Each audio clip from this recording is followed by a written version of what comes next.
Ar kada pagalvojate, iš kur ant jūsų stalo atsiranda kiaušiniai? Nors jie yra neatsiejama daugelio kasdieninės mitybos dalis, dažnai nesusimąstome apie jų kilmę. Lietuvos gamintojai pagal tyrimus teikia prioritetą Lietuvoje užaugintai produkcijai. Ir tas ypatingai svarbu, kada mes renkamės kiaušinius. Kodėl? Nes Lietuvoje labai dažnai kilmės kiaušiniai.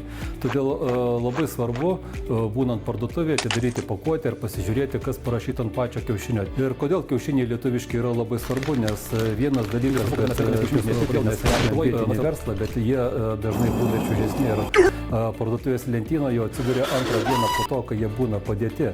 Kiaušiniai ne tik maistingas ir sveikas produktas, bet ir atsakingos vietinės gamybos rezultatas. Skiriame šalies ūkininkus ir gauname šviežią, saugų ir patikimą maistą.